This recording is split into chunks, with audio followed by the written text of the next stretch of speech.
നമസ്കാരമുണ്ട്. ഇന്ന് 28 ജൂലൈ 2025. എൻ്റെ പ്രധാനമന്ത്രിക്കും സുരേഷ് ഗോപി സാറിനും എല്ലാ മെമ്പർമാർക്കും എൻ്റെ സല്യൂട്ട്. ഇന്ന് നമ്മളുടെ കോൺഗ്രസ്സുകാർ രാഹുൽ മാങ്കോട്ടത്തിനെ വെച്ച് ഒരു നല്ല രീതിയിൽ പിരിവെടുത്ത് നിങ്ങളെ സേവിക്കാൻ വേണ്ടി വരുന്നു. അതാണ് ഇന്നത്തെ വലിയ പരിപാടി. ഇത് വരുന്നതിന് മുമ്പ് നിങ്ങൾ ഒരു കാര്യം ചിന്തിക്കണം. ഇന്ന് 28 ജൂലൈ 2025. അപ്പോൾ ഞാൻ ഒരുപാട് കാര്യങ്ങൾ പറയണം. ഈ നാടിനെ ഈ തരത്തിൽ കുട്ടിച്ചോറാക്കിയത് ഇവിടുത്തെ കോൺഗ്രസ്സുകാരും ലീഗുകാരും CPM-കാരാണ്. ഇവരെ ഭയം മനസ്സിലാകണ്ടേ? എൻ്റെ ഒരു അനുഭവം പറയാം. രാഹുൽ മാങ്കൂട്ടത്തിന് വ്യക്തിപരമായിട്ട് എനിക്ക് യാതൊരു വിരോധവുമില്ല. ഞാനങ്ങനെ ചെയ്യുകയുമില്ല. മനസ്സിലായില്ലേ? നിങ്ങളൊരു കാര്യം ചിന്തിച്ച് നോക്കണം. നമ്മുടെ 2003 നമ്മുടെ ഉമ്മൻചാണ്ടി സർക്കാർ ഇവിടെ ഉണ്ടായിട്ട് പട്ടാമ്പി മുനിസിപ്പാലിറ്റിയിലുണ്ടായിരുന്ന ലീഗ് മെമ്പർമാരായിരുന്നു ഭരിച്ചിരുന്നത്. പ്രസിഡൻ്റ് അടക്കം ലീഗിൻ്റെയാണ്. ഈ ഉമ്മൻചാണ്ടിയുടെ പേപ്പർ എൻ്റെ പേരിൽ ഇന്ന കാര്യങ്ങൾ ശരിയായി കൊടുക്കണമെന്ന് പറഞ്ഞ് പേപ്പർ കൈ കിട്ടിയപ്പോൾ അയാൾക്ക് ഭ്രാന്താണെന്ന് പറഞ്ഞു. ആർക്ക്? ഈ ലീഗരാന്ന് പറഞ്ഞാണ്. എന്നിട്ട് ഞാനത് കുറച്ച് ദിവസം കഴിഞ്ഞിട്ട് അത് ജില്ലാ കളക്ടർക്ക് അയച്ചു. ജില്ലാ കളക്ടർ അതിന് എനിക്ക് രീതിയല്ലാത്തൊരു മറുപടി തന്നു. രീതിയല്ലാത്ത മറുപടി എന്ന് പറഞ്ഞാൽ അവർ ഈ കാര്യങ്ങളൊക്കെ ഒന്നും കൂടി ചിന്തിക്കുന്നത് നല്ലതാണ്. ഇവിടെ കിട്ടിയിട്ട് ആ പേപ്പറായിട്ട് ഞാൻ പഞ്ചായത്തിൽ ചെന്ന് വേണ്ട ആളുകളോട് ചോദിച്ചപ്പോൾ പറഞ്ഞു, പഞ്ചായത്തിലെ ഉദ്യോഗസ്ഥന്മാർ പറയാം കലക്ടർക്ക് ഭ്രാന്താണെന്ന്. ആര്? ജില്ലാ കളക്ടർക്ക് ഭ്രാന്താണെന്ന്. എന്ന് വെച്ചാൽ IAS മൊത്തം ഭ്രാന്താണെന്ന്. അപ്പോൾ ലീഗർ പറയണം ഈ സാധനം. നിങ്ങളിത് ശരിക്കൊന്ന് ചിന്തിച്ച് നോക്ക്. ഇപ്പോൾ കഴിഞ്ഞ തവണ വയനാട്ടിൽ ഒരു അപകടം ഉണ്ടായി. അതിലത്തെ ആ വയനാട്ടുകാരുടെ സ്വഭാവം വളരെ മോശമാണ്, ഞാൻ പലപ്പോഴും പറഞ്ഞതാണ്. പക്ഷേ ഈ അപകടം പിടിച്ച സമയത്ത് നമ്മളങ്ങനെ പറയുന്നത് ശരിയല്ലല്ലോ. അത് ശരിയല്ല. അവരെന്തൊക്കെ ചെയ്താലും ഒരു അപകടം പറ്റിയ സമയമല്ലേ, നമ്മളതിലൊന്ന് മാറ്റി വെക്കാം. പക്ഷേ ആ കാര്യം വെച്ചിട്ട് അവരെ പുനരശ്വസിപ്പിക്കൽ നമ്മുടെ എല്ലാവരുടെയും ബാധ്യതയല്ലേ, ഈ നാട്ടുകാരുടെ ബാധ്യതയാണ്. നാട്ടുകാരൊക്കെ അതിനെ സഹായിച്ചു. 780,000 കോടി രൂപ നാട്ടുകാർ പല ആളുകളായിട്ട് സംഭാവന ചെയ്തു.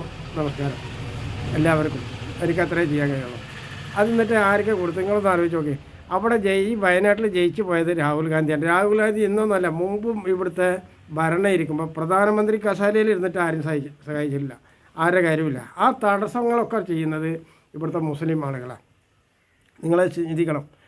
ഞാനിത് പറയുന്നത് ഈ നാട്ടിലെ ഒരാൾക്കും തൊഴിൽ കൊടുക്കരുത്, ഒരാൾക്കും തൊഴിൽ സ്ഥാപനം ഉണ്ടാകരുത്, എല്ലാവരും നശിപ്പിക്കാൻ ഇറങ്ങുന്നത് മുസ്ലിം ആളുകൾ. അതിപ്പോൾ സമസ്തയുടെ മൗലവി ചേകന്നൂരിൻ്റെ കേസെടുത്ത് നോക്കിയാൽ കാണാൻ സാധിക്കും. ഈ ചേകന്നൂർ നിങ്ങൾക്ക് എന്താ ചെയ്ത്, ഇവർക്ക് എന്താ ചെയ്തതെന്ന് ഓരോരുത്തരോട് ചോദിച്ചാൽ അത് ഇസ്ലാമുമായി ബന്ധപ്പെട്ട കാര്യങ്ങൾ. എന്താ ഇസ്ലാം ചെയ്തതെന്ന് ചോദിച്ചാൽ അത് കേന്ദ്ര സർക്കാരിൻ്റെ പൊതു ഖജനാവിൽ നിന്നുള്ള പൈസ വെട്ടിപ്പിഴിഞ്ഞതിൻ്റെ കഥയാണ്. നിങ്ങളത് ആലോചിച്ച് നോക്കണം. ഇത് കളവും വ്യഭിചാരമായിട്ട് ലീഗിൻ്റെ ആളുകൾക്ക് വലിയ ബന്ധമാണ്. അപ്പോൾ ലേശം അത് ശരിയല്ല എന്ന് പറയുന്ന ആരെങ്കിലും ഉണ്ടെങ്കിൽ അവനക്ക് ഏത് സാധനം ഈ ഭരണം കൊണ്ട് വരികയാണെങ്കിലും അവർ തട്ടും. ഇത് തന്നെയാണ് CPM-കാർ ഇപ്പോൾ 10 കൊല്ലത്തിലെ ഭരണം നടത്തുന്നത്. ആരെങ്കിലും ഒരു പോലീസ് കേസ് പരിഗണിച്ചിട്ടുണ്ടോ? നിങ്ങളൊന്ന് ആലോചിച്ച് നോക്കും. ഏതെങ്കിലും ഒരു വിഷയങ്ങളിൽ ഒരാൾക്കെങ്കിലും തൊഴിൽ കൊടുക്കുന്ന സംവിധാനം കൊടുക്കുന്നുണ്ടോ? ഒന്നും ഉണ്ടാവില്ല. അവരുടെ മന്ത്രിമാരെ ആയിട്ട് 5 ഇങ്ങോട്ട് തിരിക്കും, 2000 അങ്ങോട്ട് തിരിക്കും. എന്നിട്ട് 23 ലക്ഷം രൂപ ശമ്പളം കൊടുത്താൽ അവർക്ക് 40,000 രൂപ കൊടുക്കും. അതല്ലേ നടക്കുന്നത്? നിങ്ങൾ തിരിച്ചറിയണം ഈ സാധനങ്ങൾ. യഥാർത്ഥം ഇങ്ങനെ അല്ലെങ്കിൽ നിങ്ങൾ പറയണം, രേഖ വെച്ച് പറയണം. CPM-ൽ ഒരെണ്ണത്തിനെ വിശ്വസിക്കാൻ പറ്റില്ല. ഇപ്പോൾ എനിക്കറിയണതാണ്, എൻ്റെ മുന്നിൽ വെച്ച് ചിരിക്കും. എന്നിട്ട് ഞാനായിട്ട് തരും, ഞാൻ കുസു എന്ന് പറഞ്ഞിട്ട് കയറ്റും. എന്താ കേട്ടിന് ഞാൻ പറയണമൊക്കെ കളവാ. എനിക്ക് പറയാണ്ട് നേരിട്ട് ഇങ്ങനെ ഞാൻ നേരിട്ട് ചെയ്തത്. എൻ്റെ മുന്നിൽ വയനാട്ടുകാരെ പ്രതിയാക്കാൻ പറ്റില്ല. അതിലാരെങ്കിലും തെറ്റ് ചെയ്തവർ വേണം. ഇവിടുത്തെ CMA കരീമിനെ റാസിനെ ഞാൻ പ്രതിയാക്കാൻ തീരുമാനിച്ചത് വെറുതെ അല്ല. ഒരുപാട് സമയം അവർക്ക് കൊടുത്തു അവരിത് പറഞ്ഞ് തിരുത്താനുള്ളത്.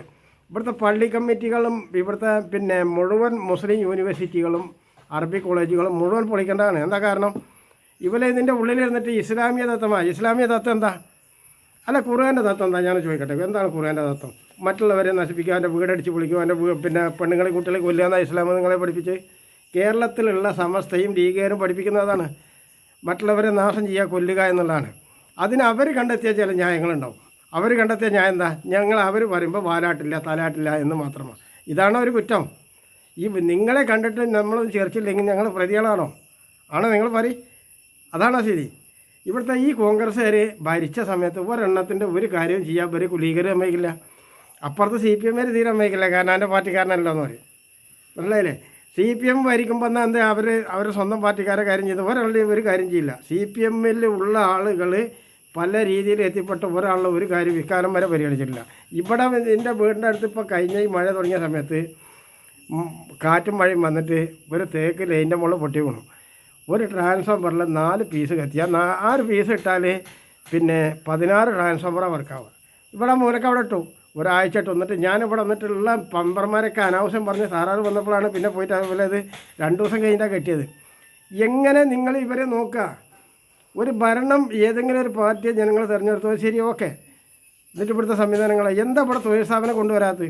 ഈ രാഹുൽ മാങ്കൂട്ടപ്പോൾ വന്നിട്ട് കുറച്ചായിട്ടുള്ളൂ, നമുക്ക് സമ്മതിക്കാം. ഇവിടുത്തെ കോൺഗ്രസ്സുകാർ വന്നിട്ട് 2 ദിവസമായിട്ടുള്ളൂ, ആണോ? വയനാട്ടിൽ രാഹുൽ ഗാന്ധി ജയിച്ചിട്ട് ഒരാഴ്ച ആയിട്ടുള്ളൂ. ഇവിടെ കംപ്ലീറ്റ് വയനാട്ടിൽ പിന്നെ ആളുകൾക്ക് സഹായം ചെയ്യേണ്ടതെന്ന് പറഞ്ഞപ്പോൾ ഇവിടുത്തെ കോൺഗ്രസ്സുകാർ പറഞ്ഞത് അത് BJP ഭരിക്കണമെന്നാണ്. പിന്നെ കോൺഗ്രസ് ഭരിച്ചിരുന്നപ്പോൾ സഹായം ചെയ്യിക്കുമ്പോൾ അവർ ചോദിക്കണം അത് മറ്റോനെ ചെയ്യേണ്ടതാണ്. ആര് ചെയ്യേണ്ടത്? ഈ മറ്റോനെ ആക്കാനാണോ നിങ്ങൾ ഭരണം കൊടുക്കുന്നത്? ആണോ? നിങ്ങളുടെ ഒരു കാര്യം പരിഗണിക്കാൻ പറ്റാത്ത നിങ്ങൾക്ക് ഒരു 10,000 രൂപ പെൻഷൻ തരാനും ഒരു വാർഡിൽ 50,000 കോടി ആളുകൾക്ക് ജോലി കൊടുക്കാൻ പറ്റാത്ത ഈ പട്ടികളെയാണോ നിങ്ങൾ വാലാട്ടുന്നത്? ഇവർക്കാണ് പിരിവ് കൊടുക്കുന്നത്. ഇവരെ പിന്നെ പെണ്ണുങ്ങൾ നേരിടണം, ചൂലും കെട്ടേറ്റ് നേരിടണം. പിണറായി വിജയൻ വരുന്ന സമയത്ത് വട്ടളഞ്ഞ് ജനങ്ങളൊന്ന് കല്ലാണ്ട് അറിയാം, അവൻ്റെ എടുത്ത് എടുക്കണ്ട. എത്ര ആളുടെ പേരിൽ തോക്ക് പിടിക്കാൻ പറ്റുമെന്ന് നോക്കട്ടെ, കുറേ ചാവട്ടെ, അല്ലാതെ നിവൃത്തിയൊന്നുമില്ല. ഒരു കാര്യം ചെയ്യണമെങ്കിൽ ഇപ്പോൾ ഗസയിൽ കോടിക്കണക്കിന് കുട്ടികളെ കൊന്നിട്ട് ഇപ്പം അതിന് അമേരിക്ക തിരിച്ച് ചെയ്യാൻ വേണ്ടി നിൽക്കുക. തിരിച്ചെന്തായിന് ഗസ കംപ്ലീറ്റ് ഫിനിഷ് ചെയ്യാൻ. ഗസ മാത്രമല്ല ഓരോ ഫിനിഷിങ്ങിൻ്റെ പോലെ മുമ്പിലുള്ളത് സൗദി അറേബ്യ ഉണ്ട്. ഇപ്പോൾ UAE പേരിൽ കയറിയിട്ട് അവർ പോലെ അവിടെ തിരിച്ചു വെച്ചിട്ടുണ്ട്. ഇതൊന്നും നടക്കില്ല. ഇവരുടെയൊക്കെ ലക്ഷ്യങ്ങൾ ഒരു ഭാഗത്ത് മാത്രമാണ്. ഇതിൽ നിന്നൊക്കെ ഇത് മാറ്റണം.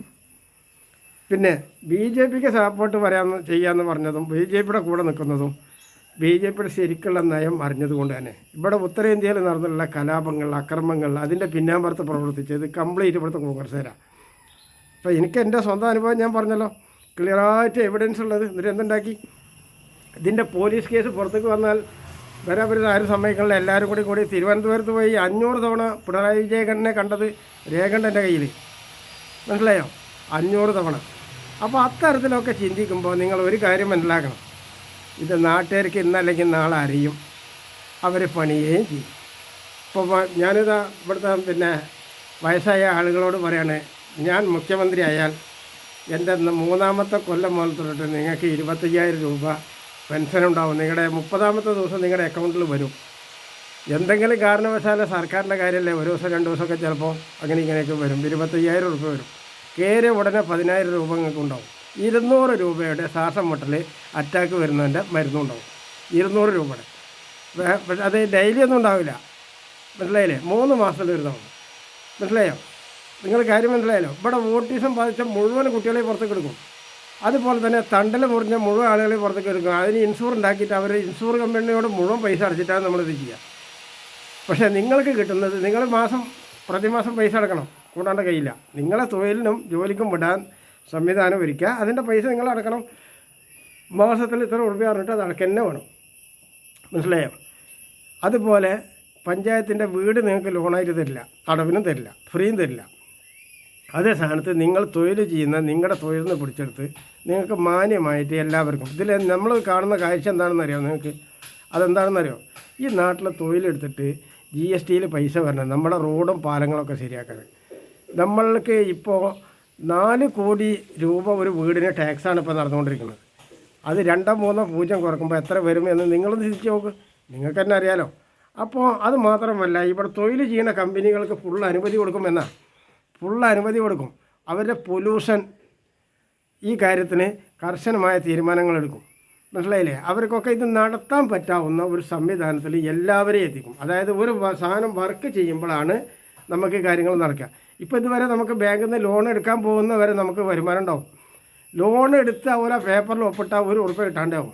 ആ സംവിധാനത്തിൽ നിന്ന് ഞാനത് മാറ്റിയെടുക്കും. ഒരു കാര്യങ്ങൾ വിചാരിക്കണ്ട, ഒരു തടസ്സം നിൽക്കണ്ട. പിന്നെ കള്ളത്തരം ചെയ്യുന്ന ഒരാൾക്കും, മനഃപൂർവ്വം കള്ളത്തരം ചെയ്യുന്ന ഒരാൾക്കും രക്ഷ കിട്ടില്ല. അതിന് യാതൊരു സംശയം വിചാരിക്കേണ്ട. മനഃപൂർവ്വം കൊല ചെയ്യുക, കള്ളത്തരം ചെയ്യുക എന്ന് വിചാരിച്ചിട്ട് നിങ്ങൾ നിൽക്കണ്ട, നടക്കില്ല. സാധനം അത് തെരഞ്ഞു പിടിക്കുക തന്നെ ചെയ്യും. മനസ്സിലായില്ലേ? ഭീഷണി വെച്ച് പഠിപ്പിക്കില്ല. മനസ്സിലായില്ലേ? നിങ്ങൾക്ക് വല്ലതും ആരെക്കുറിച്ചെങ്കിലും പരാതി ഉണ്ടെങ്കിൽ പറഞ്ഞാൽ അതിന് 3 ബറ്റാലിയൻ 3 തരത്തിൽ പോലീസുകാരായിട്ടുണ്ട്. അത് വെച്ച് തീരുമാനം ഉണ്ടാവും.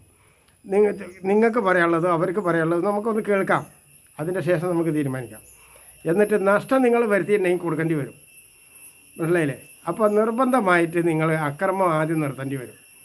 അക്രമം എല്ലാ മേഖലയിൽ നിന്നും നിർത്തേണ്ടി വരും. കാരണം മുൻപ് ചെയ്തിട്ടുള്ള വെടിവെപ്പ് ഉൾപ്പെടെയുള്ള പല കേസുകളും അന്വേഷിക്കും. വേപ്പൂര് കലാപം, മാറാട് കലാപം ഉൾപ്പെടെ ഒരു സാധാരണ അന്വേഷണമല്ലാതെ നിജസ്ഥിതിയിലേക്ക് എത്തും. നിജസ്ഥിതി പറഞ്ഞാൽ മനസ്സിലായില്ലേ? നിങ്ങൾ കെട്ടിപ്പൊഞ്ഞ് വെച്ചതൊക്കെ ഞാൻ പൊടിച്ച് പുറത്തേക്ക് വിടും. പോലീസിനെ കുറച്ച് നേരം കൊണ്ടുപോയിട്ട് തേച്ചിക്കല്ല ചെയ്യുക. അതിൻ്റെ പിന്നിൽ എനിക്ക് ഈ കാര്യങ്ങളിലൊക്കെ ചില തീരുമാനങ്ങളൊക്കെ എടുക്കാൻ കഴിയും. വേറൊരു തീരുമാനമാണെന്ന് കണക്കാക്കേണ്ട നിങ്ങൾ. അത് നിജസ്ഥിതിയായിട്ട് ബന്ധപ്പെടുന്നത്. മനസ്സിലായില്ലേ? ഇത് വയസ്സന്മാർ ഒരുപാടുണ്ടാവും ഇനി ഈ നാട്ടിൽ. അവർ പല കാര്യങ്ങളും കയറി വന്ന് പറയും. നിങ്ങളൊക്കെ തോന്നിയാസം പിടിക്കുമ്പോൾ കോടതിനെ തൂക്കി പിടിച്ചിട്ട് പറയും പോടാ നായിൻ്റെ മോനെന്ന് നിങ്ങളോട് പറയും. അതുപോലെ തന്നെ പിഞ്ച് കുട്ടികൾ സുഖമില്ലാണ്ട് മൂലക്ക് കിടക്കില്ല. അവർക്ക് ഭക്ഷണം വേണം, പണി വേണം എന്ന് ഓരോരുത്തരും വരും. പിന്നെ 15 വയസ്സിൻ്റെ മുകളിലുള്ളവർക്കൊക്കെ ജോലി എടുക്കാൻ സാധിക്കും.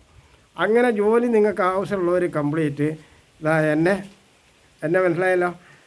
നേരിട്ട് നിങ്ങളുടെ സമ്മതിദാന അവകാശം ഓരോ സ്കൂളുകളിൽ കൂടിയിട്ട് കൈ പൊന്തിച്ചിട്ട് വോട്ട് രേഖപ്പെടുത്തിയിട്ട് ആ വോട്ടിൻ്റെ അടിസ്ഥാനത്തിൽ അതായത് നിങ്ങളെ രേഖയൊക്കെ കൊടുക്കേണ്ടി വരും. ഒറിജിനൽ രേഖ കൊടുക്കേണ്ടി വരും.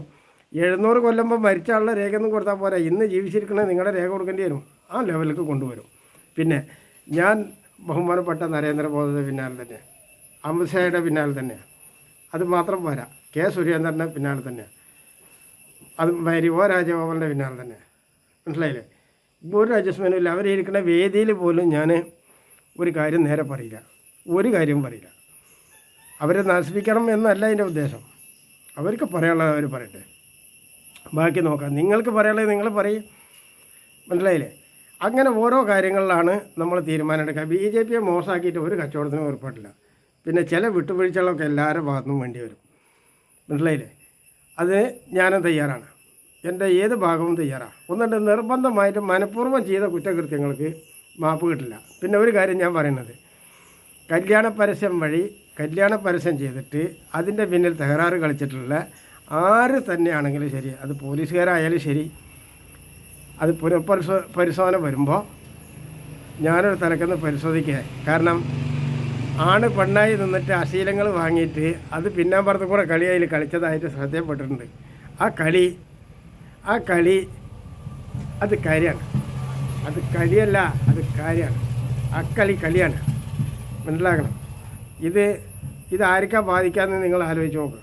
അത് കുറ്റം ചെയ്തവനെ ബാധിക്കും. അവനെ സംരക്ഷിക്കാൻ നിങ്ങൾ ആരും നിൽക്കണ്ട. അവനക്ക് പറയാനുള്ളത് തെറ്റ് പറ്റിയിട്ടുണ്ടെങ്കിൽ അവനതിൻ്റെ കാര്യമായിട്ടുള്ളത് പറയട്ടെ. ഈ ഉണ്ടാക്കിയ നാശനഷ്ടം എന്തിനാണെന്നൊക്കെ ഒരു പറയണം.